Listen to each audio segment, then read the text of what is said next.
Ladies and gentlemen, Musical Chairs is on the air. Artists, songwriters, instrumentalists, producers, sound engineers, and anyone else in the arts. Thank you for joining us. On this episode of Musical Chairs, we have a new guest who's sure to entertain and inspire you. Hear their story, feel their passion, and join them in their journey as we put them in the chair. Now please welcome your hosts, Lisa Berry and Eric Lambier.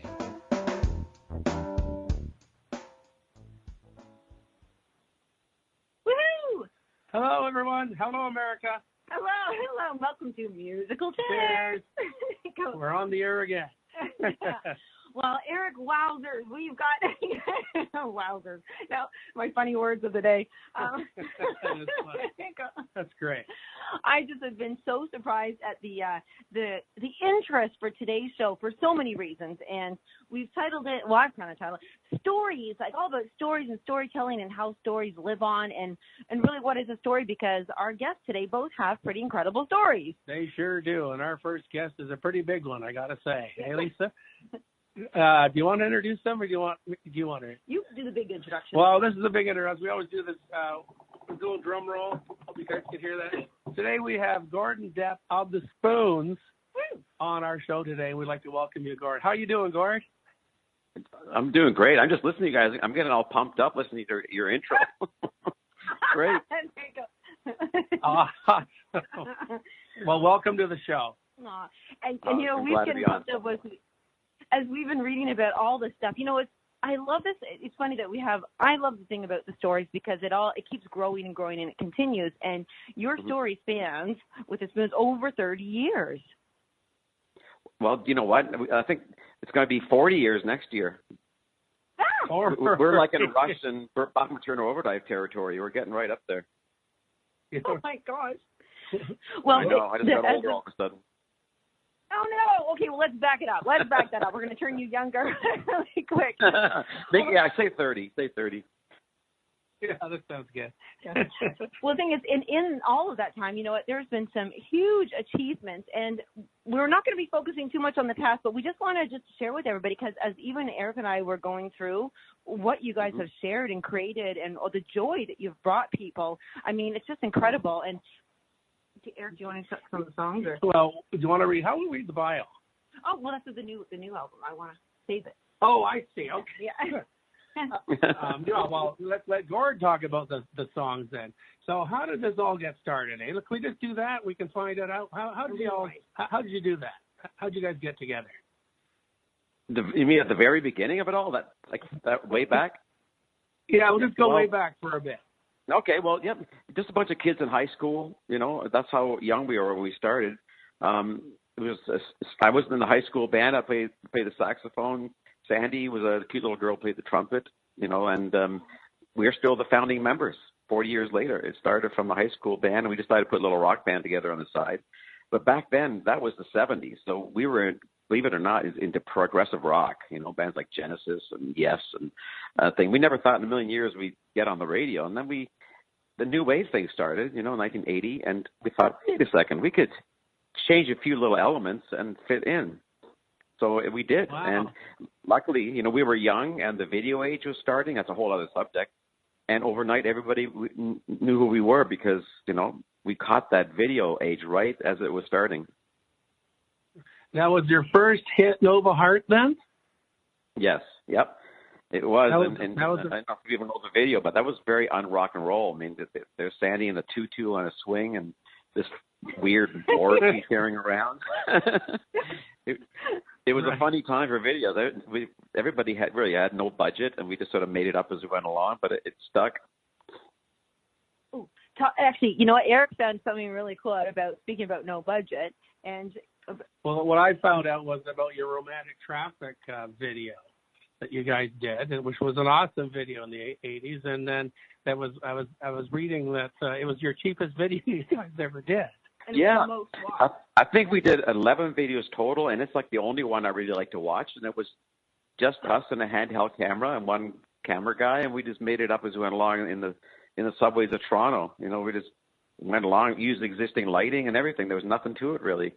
But because for that reason, it's just us, and everybody in the band's character comes through really strong in that. And sometimes in the 80s, they wanted you to act, or perform or be, even be a character in a story. And we're not actors, we don't want to look goofy. So I think when you're let alone and be yourself, that really works the best. Exactly. It catches you exactly how you really are, right? Mm-hmm. Yeah. I'm just writing that. I just love that.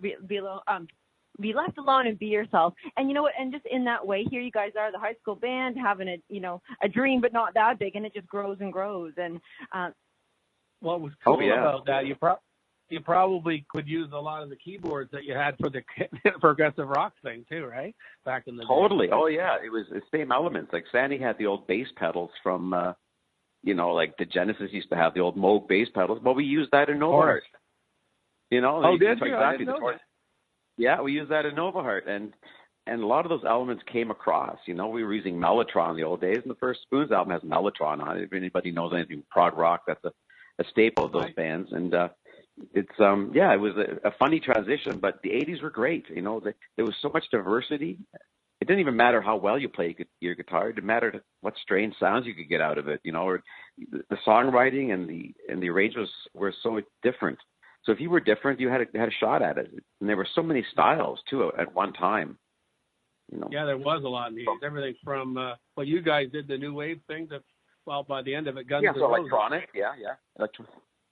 Then there was ska music, and there was punk. There was, sort of new romantic, which is kind of what we became later on, a bit more sophisticated and polished. We had a lot of stuff going on at the same time, so we squeaked in there.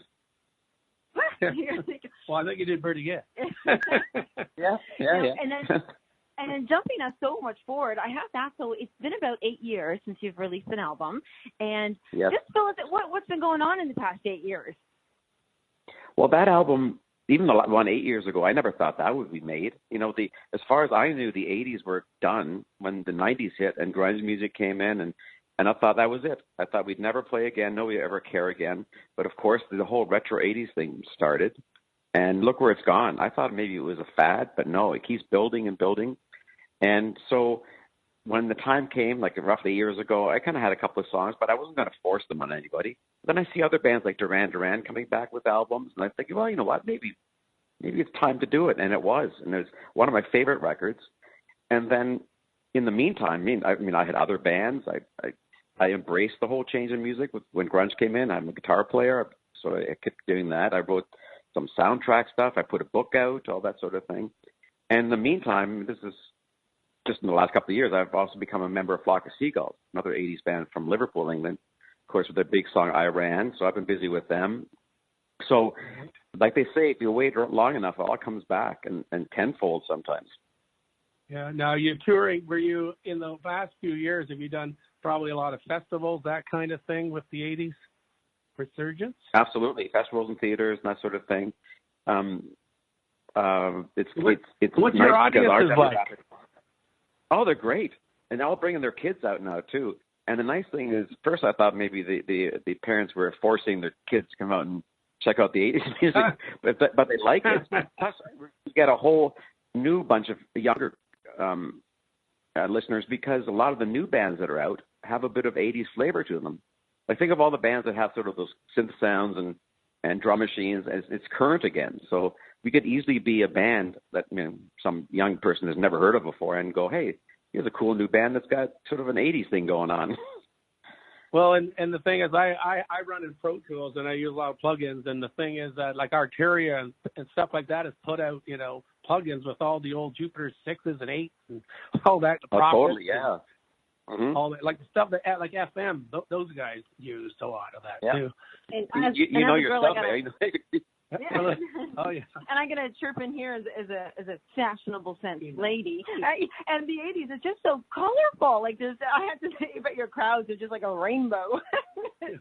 Oh, I know. I tell people sometimes the 80s were like 10 years of Halloween. It was all about the fashion and the hair. And it was a little crazy, but it was ridiculous, but pretty amazing at the same time. And I mean, some of the things we'll leave behind, like the mullets and the shoulder pads and stuff, but there's a lot of good stuff that I think it's here to stay. I don't think it's just a nostalgia thing anymore. I think it's a genre of music that's like firmly rooted in music culture now. Well, that's one thing I'm going to introduce just a little bit about the album that you've come out with. But I love what you said. You know what? This isn't just like a comeback. It's a rebranding of it. It's a carrying forward of it. Not just like, okay, let's just have a huge comeback. It's totally its own movement. No. Like you said. I love that. No, I don't look back. I don't really like listening to older music that much. And this album, like I say, it sounds really current. But it has elements of us. You can always tell it's us. I would never make something where people go, "Who's this?" And I think we have a certain style that always comes through. But like the title says, it's kind of like never say never. It's a new day. Who knows what's going to happen? And I never expected. It's not coming out until the 22nd, but we've let people in the industry hear it, and of course friends and family. And I've never had such a good reaction from something, except for maybe way back at the beginning with Nova Heart. Yeah. You know, it's neat. As soon as I remember when you said that, and then as soon as I got here, because woohoo, all of our listeners, we've had a sneak peek at this song, and we have had, which is great. Yeah, and it totally makes you jump to the summertime. It has this really summer fun, like just a cool vibe to it. And what I'll do, I'm going to read the bio of it's a new world. A new day, a new world, and that's the name of the album, everybody. And we're going to be playing for you a little later. Woo-hoo-hoo. The song "Beautiful Trap." Yeah. Yeah.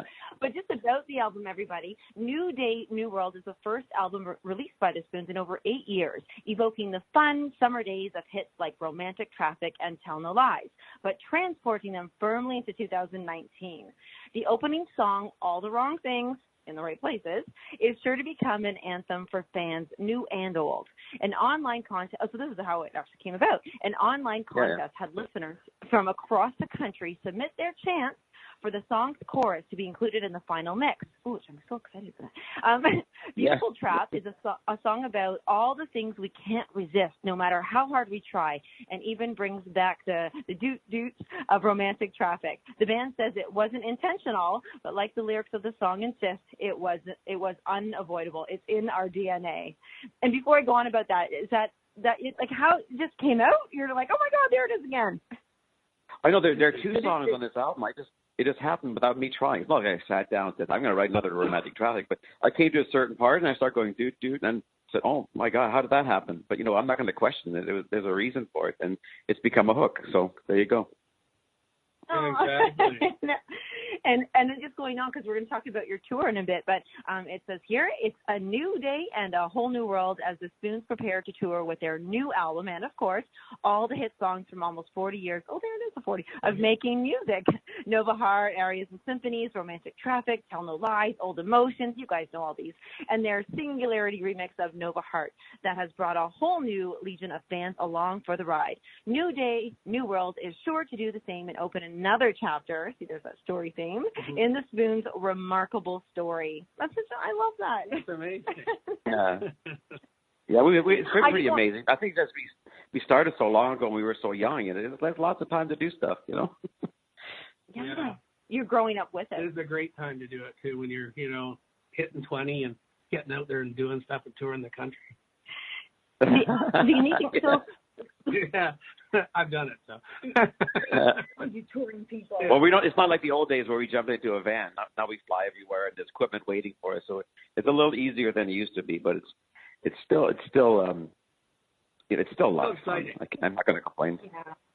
Well, and then and connecting with your fans again, both old and new ones, is a lot of fun too, as you know, obviously. Well, you know what? Oh, totally. Some people just don't like after a show, doing the meet and greet. I love it because I want to hear the stories from the fans. I want to hear how that's the most rewarding thing. So, I heard your song, and that's where I met my wife, and we've been together for 40 years, and we first heard your song at the high school dance. Stuff like that is priceless. No, dude. That is priceless. Do you have that recorded? Like, have you been, it's just all in your mind, or all the members and the fans that tell you that? Oh, well, that's good. Stuff happens every time. I've heard some great stories. Like, some are funny and some are kind of touching, or some are difficult. People said they lost somebody and they would listen to our record and help them get through that, or go through a difficult childhood in school. They were a loner and nobody, bullied, and then I hear stuff like that. I go, oh my God, that's beyond,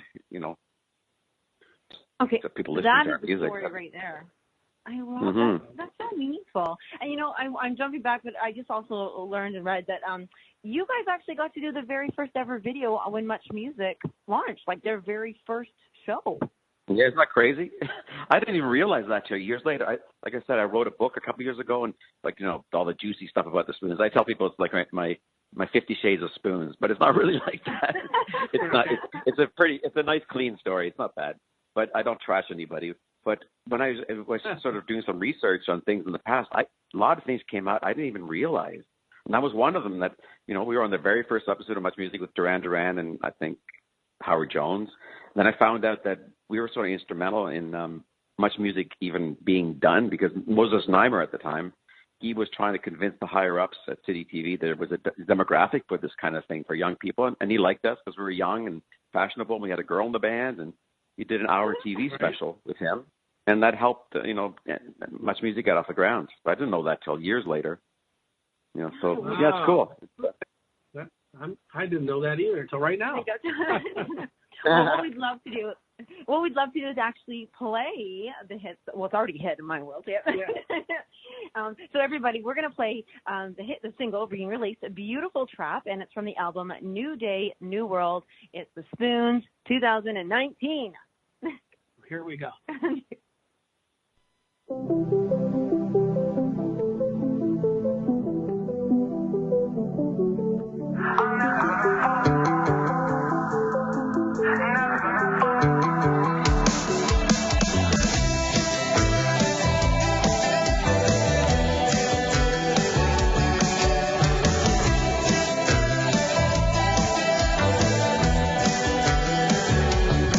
Every story has a star. It's the middle and the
walls, 'cause I'm always gonna fall.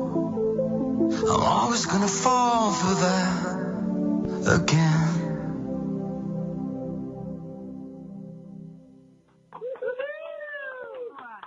Ladies and gentlemen, you heard it here first. Here first, a beautiful trap on the Spoon. Were you dancing in the studio? Technically, the spoon. See, and everybody, we want to remind you and let you know the album is called We've lost Gord. We've lost Gord. Do we want to? Oh, wait, he's called. Oh, hold on, he's texting here. Hold on, let's get him back in. Let's see here. This whole con ended. Oh, no, call back in. Hold on, let me just let him know. Call back in. Well, you guys are all still probably dancing from that song. That was a great song. I really like the song. There's lots of new sounds. It sounds fresh. It did sound like that. It was actually had the new and the, not old, I don't want to say old. Fresh and new. You know, it's got a new vibe to it, and the doot. I like the doot. There you go. Well, just again, we want to mention to everybody that album is called New Day, New World, and that song was Beautiful Trap, and I know you guys are all just loving it. We want to also we're going to hopefully get him back in here, but because you guys can all go check it out and go to the concert, the release. Well, there's a release party, which we're going to ask them where it was, and that's going to be released, I would assume, on Apple Music and all those kind of things as well.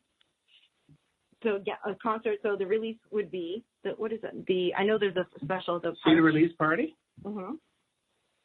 On? I don't know where. We don't know. We have to ask Gord. We have to ask Gord where the party is. I'm not sure how that's going. So, but as I said, the release of the album would be on your Spotify and this kind of thing. I think. I'm not sure, but we have to find it from him when he. Once we can get him back on the line here. All right. We can also put all the details, everybody. But you know what? I know it's going to be in Toronto. We've got Friday was the pre-release party. It's going to be. Oh, there we go, Gordon. Hello. Yay, Gordon. Yeah, I don't know what happened there. I'm back. Well, that's okay. Well, we were just letting everybody know they can come and see you this weekend. But do you want to give some details about? And also, we congratulated you. We loved it. We did love the song. Oh, thank you. Congratulations. Were you dancing around the studio? They were. Yeah, definitely. You know, while we're on it really quick was, I don't know how much time we have. Yeah, okay. Was your new band members. Do you want to mention who they are? Yeah, well, obviously still Sandy and I, but Chris McNeil on drums, and he's been with us the new guy's been with us, 8 years now, so not that new. But you have to remember that the original guys, we were only together 6 years, so the newer guys have been with us longer. But it's Chris McNeil on drums and Casey MQ on keyboards.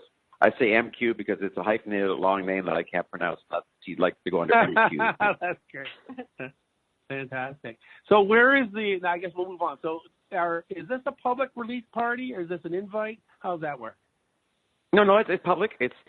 I'm the 23rd is the main one in Toronto, and that's already sold out at the Great Hall.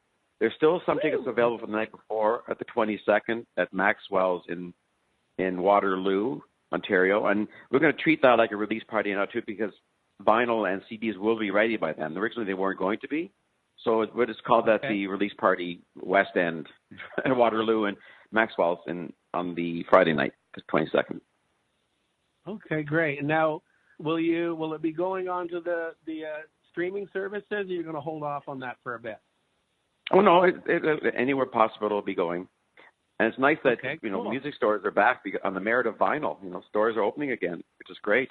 Yes. It's so that it'll be in stores and online, and then of course all the iTunes and over the world and stuff like that, and streaming.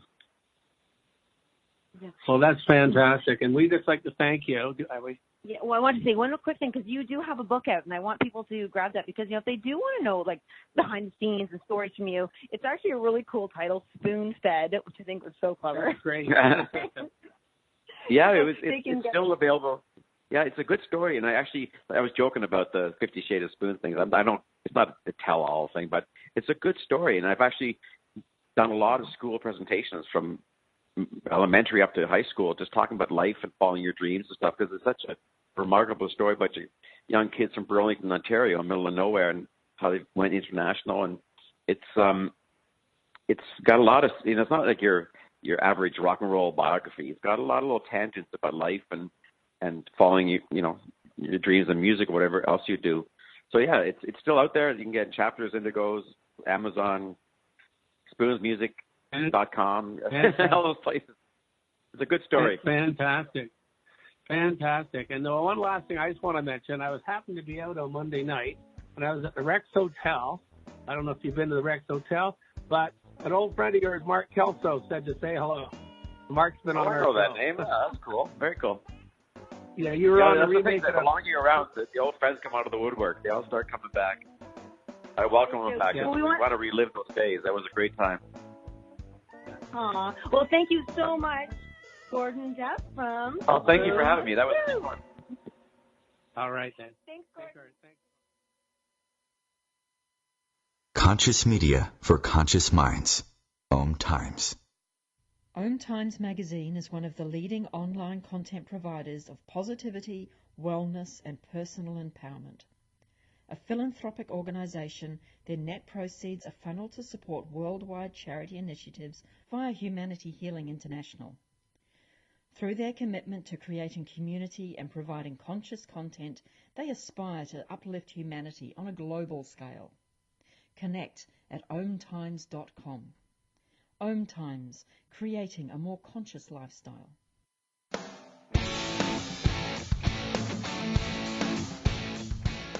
Looking for inspiration? Want to be inspired? Not sure where to go? Find Mark and Kim every Wednesdays at 3 p.m. Eastern on Inspired Living. Topics will elevate consciousness and range from metaphysics to the human and social experience and all things spiritual. Welcome to an inspired community that offers support, encouragement, and new ways of thinking. You are the inspired and the inspiration.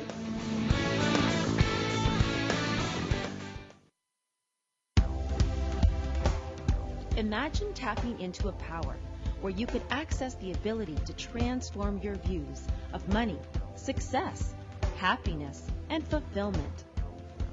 A power that you could unlock hidden talents, uncover new meaning, and amplify the significance of your purpose. Well, the feminine heart is the source of that power, intelligence, insight, and understanding. Join this new wave of women's leadership that's emerging. Be the woman who knows her greatest power to create goes well beyond the day-to-day striving for results. Be the woman who knows her true power to contribute to the world in significant ways is one that expresses her heart, enlivens her creativity, and elevates her spirit. Rise, amazing woman, rise. An Amazing Woman Legacy book compiled by Marsh Engel, sharing the 8 essential powers of the feminine from 8 influential mentors, entrepreneurs, and change makers that will help you tap into that power. Rise, amazing woman, rise. Your legacy begins by leading with a feminine heart.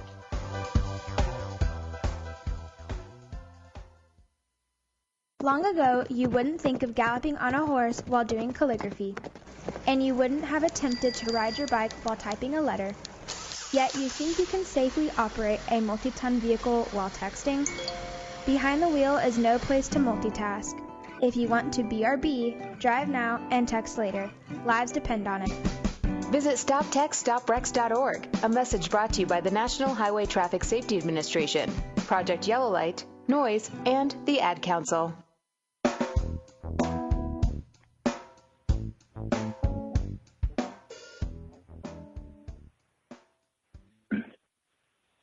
Hello, everybody. We're back with Musical Chairs. I'm co-host Eric Lambier. And I'm Lisa Berry. And online, we have a brand new guest right now with us.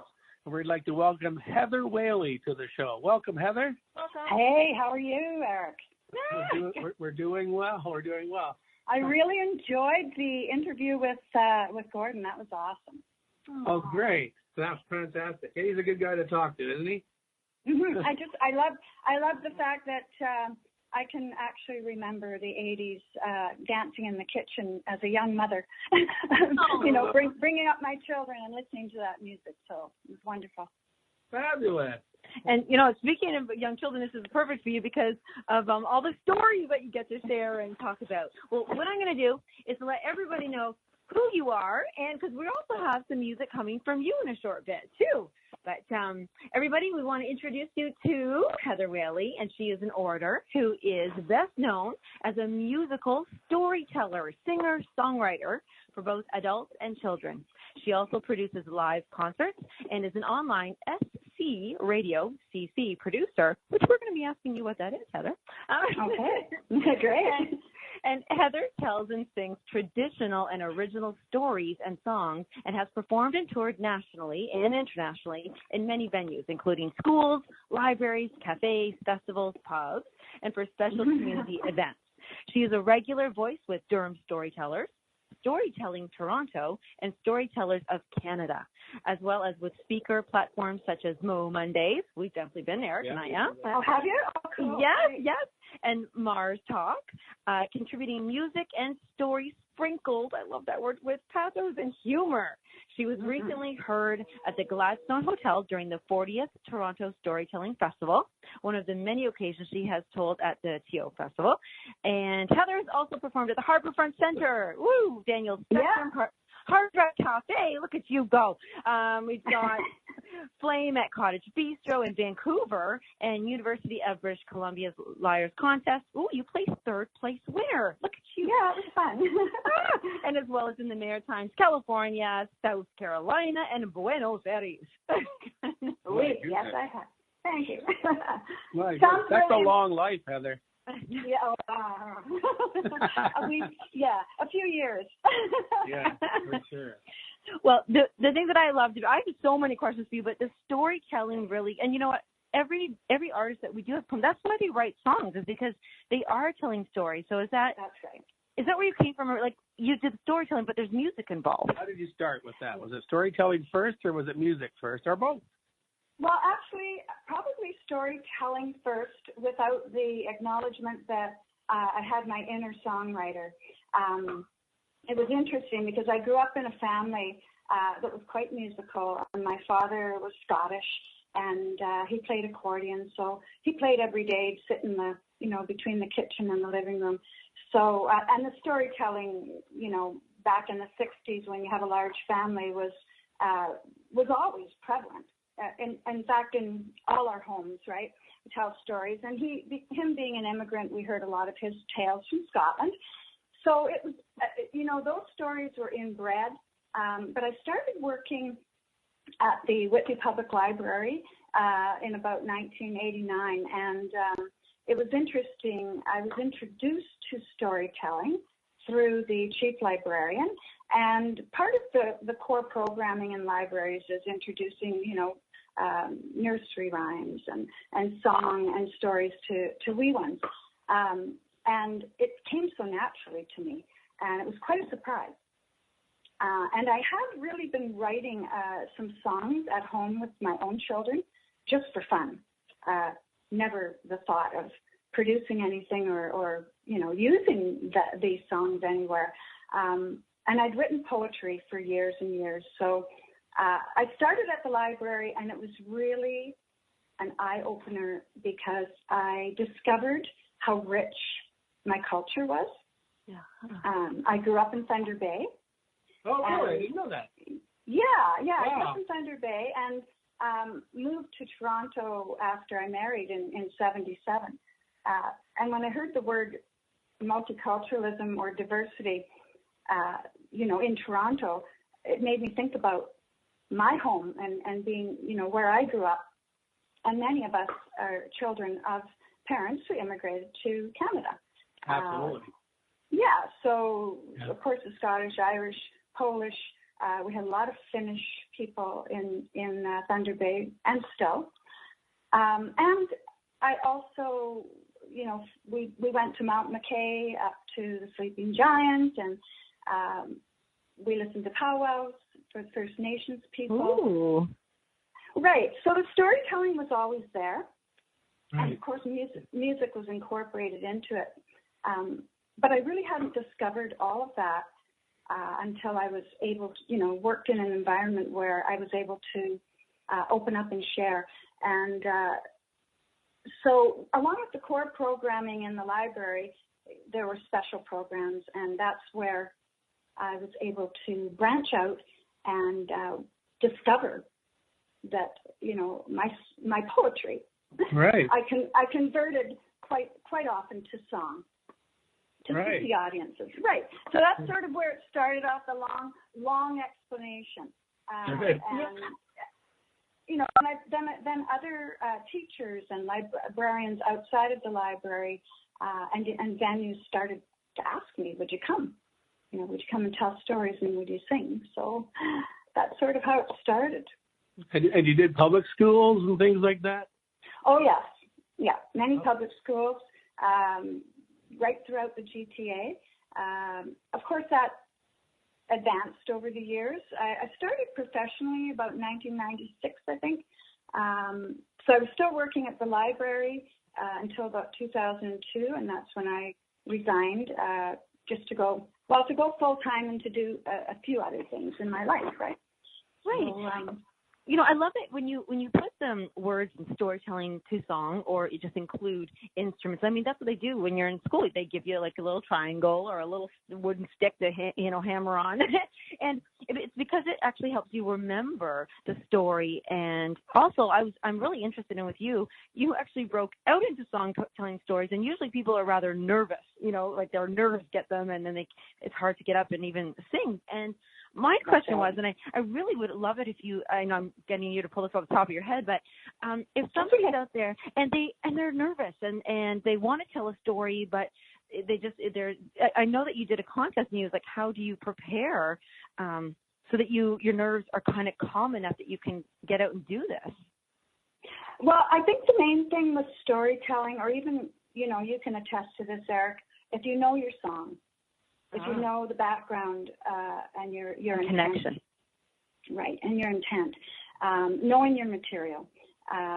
Definitely, if you're going to go out and people are going to pay to see you or hear you, you're hired at a school or whatever. I'm going to prepare. I'm going to rehearse.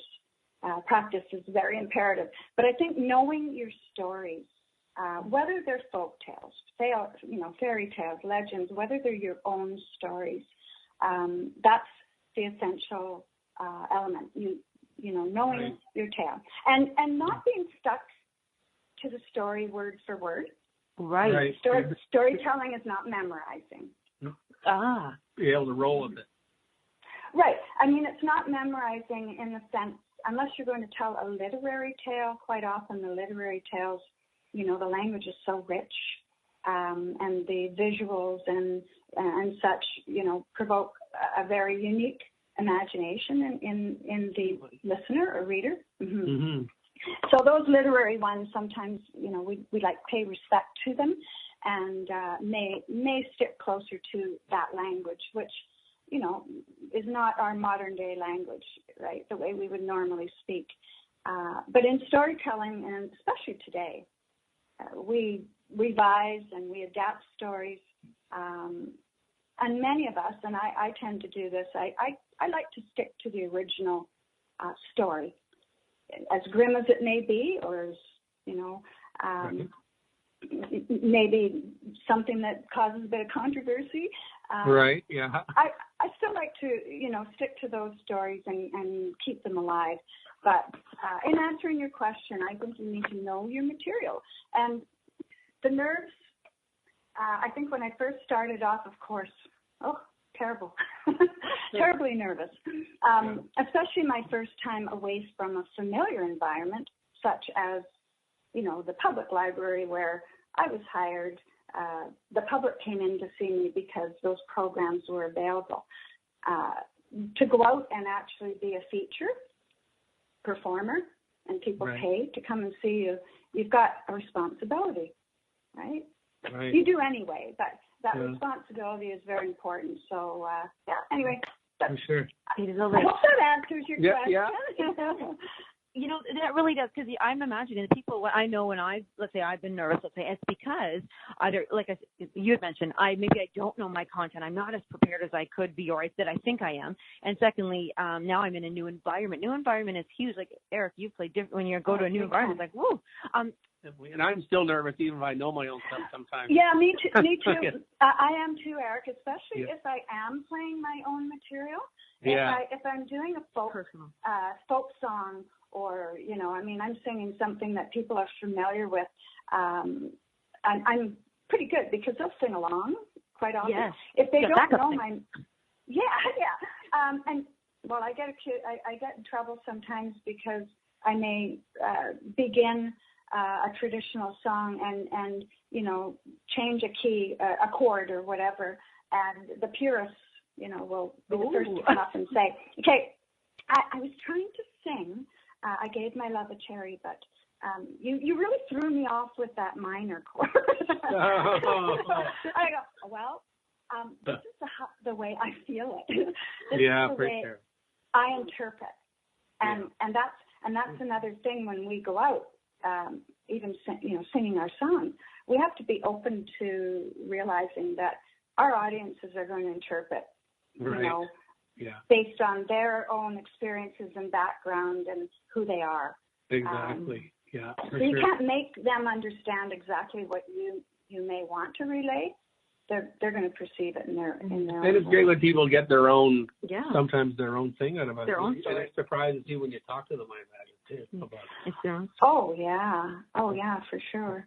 Well, you know what, Heather? We would love to play one of your songs, actually. We have it all lined up for you. And I want to let everybody know, first of all, I know they're going to enjoy it. It was one of my favorite songs. But this is a song. Oh, great. Yeah, like you just can't not dance to the song. And then when we come back after the song, I want to ask you, what are some key components that everybody should really have in a story to make it, you know, a hit, you know, in their own world? Like just a little tip for them. But first of all, Eric, do you want to introduce Heather? This is Heather Whaley. We're going to play her song, Life is a Fast Track. And I had the honor of playing on this song.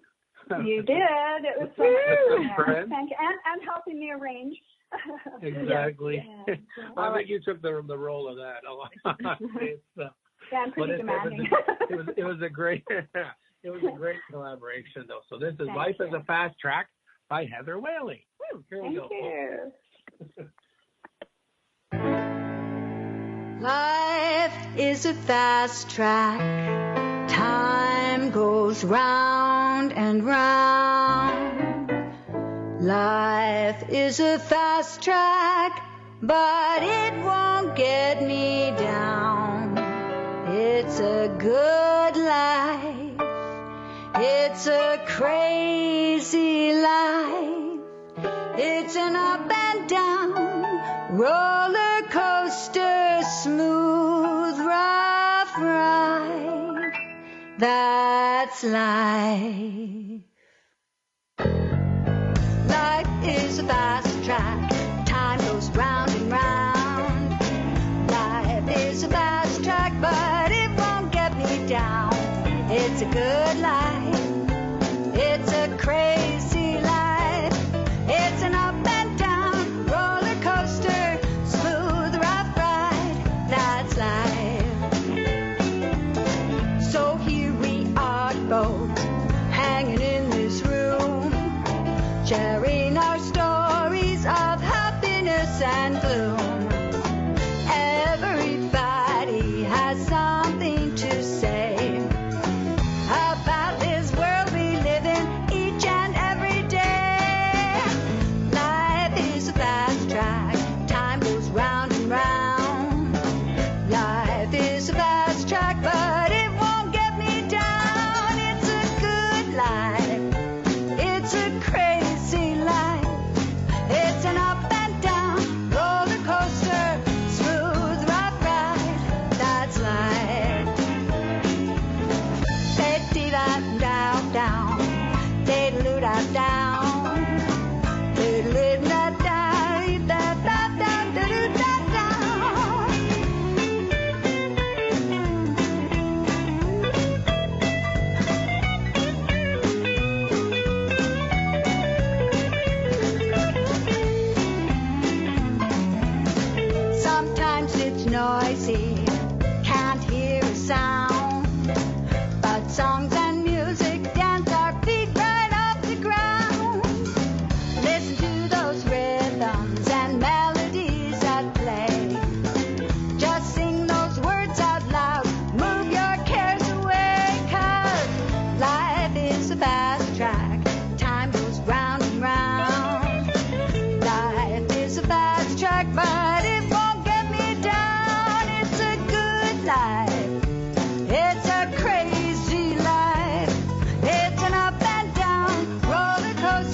That's life.